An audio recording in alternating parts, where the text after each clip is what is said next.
Welcome to my channel, Money Vlog DH in Hong Kong. So, for today's video, isi-share ko sa inyo kung paano gumawa ng Introduce Yourself for Domestic Helper in Hong Kong. So, ito guys, isi-share ko based on my experience. Then later, ipapanood ko sa inyo yung video na ginawa ko nung introduce myself. Kasi ikaw, habang bilang isang domestic helper na nag-a-apply dito sa Hong Kong, so kailangan mong gumawa ng introduce yourself at yan ay ipapasa nyo sa inyong agency. Then, yung agency nyo, ibibigay yon sa mga employer na naghahanap ng mga domestic helper. So, kailangan mo talagang gumawa ng introduce yourself. Yung introduce yourself ko guys, yun ay online. Hindi ako masyadong doon, yung parang nakatayo.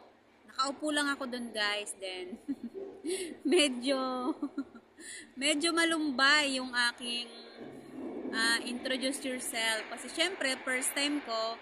So ngayon, tuturuan ko kayo para kahit papano ay ma-improve nyo yung introduce yourself nyo para meron lang kayong idea, okay?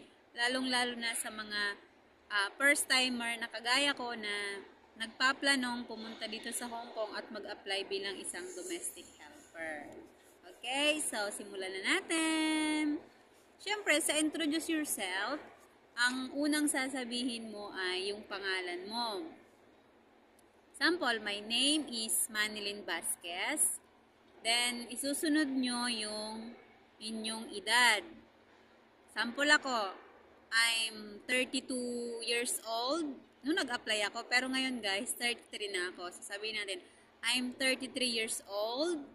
Then, sabihin mo kung meron ka ng anak.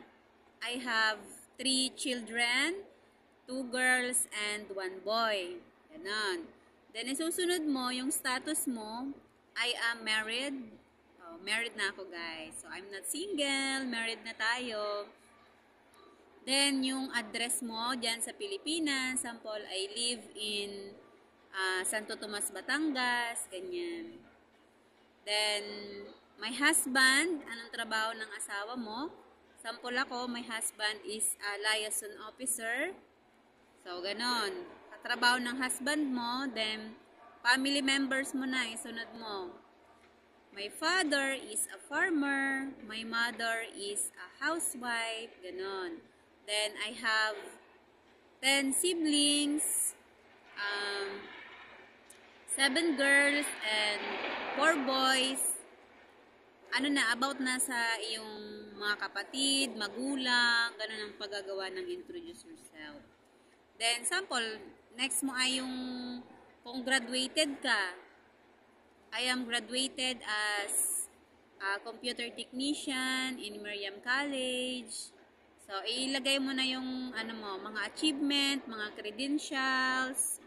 Then, ang isusunod mo dyan guys, yung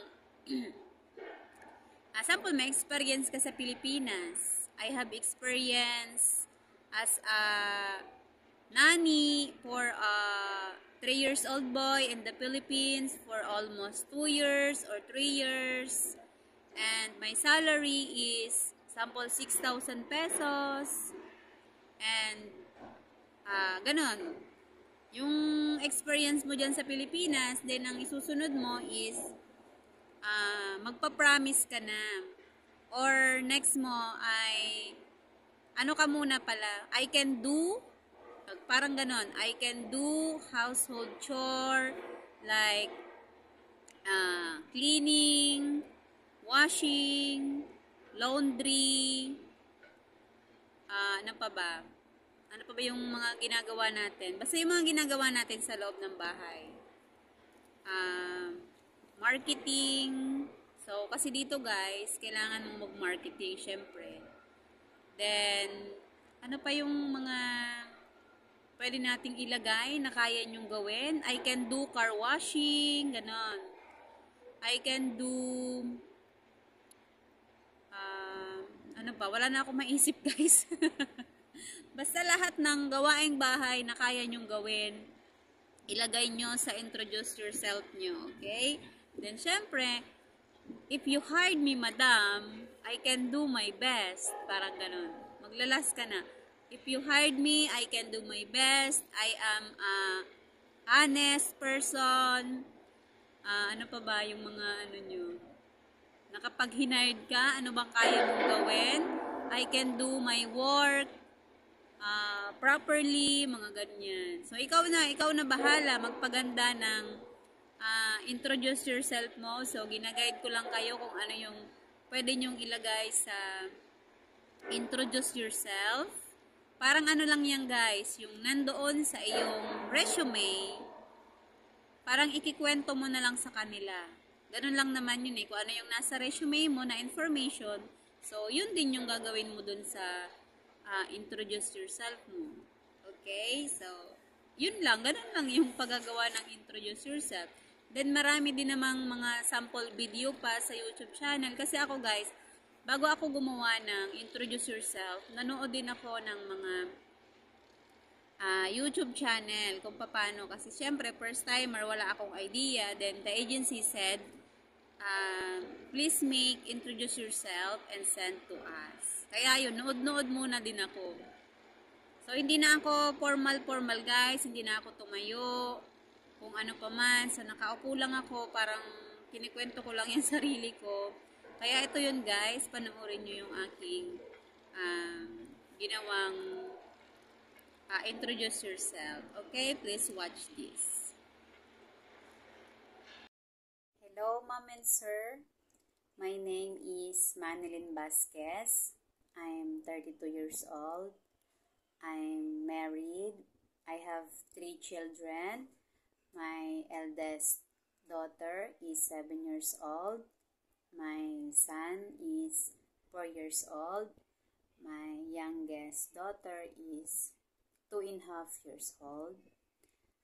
My husband is a liaison officer.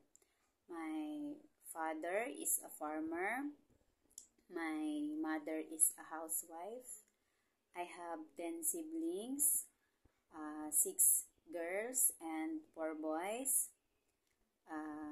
Here in the Philippines, I have experience as all-around housemaid and nanny of 3 years old boy.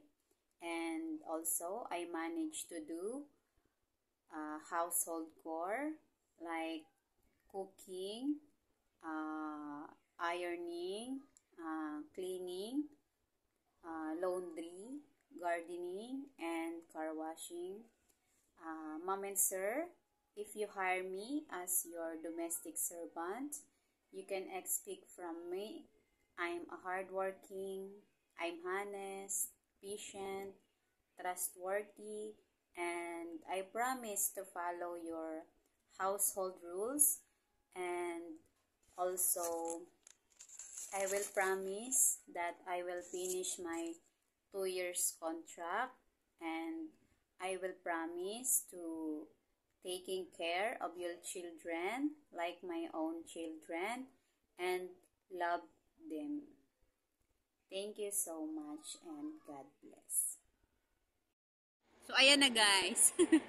Nakita nyo na yung aking introduce yourself. So, medyo malungkot ang lola nyo. Hindi ko alam ba't ganyan yung aking itsura dyan.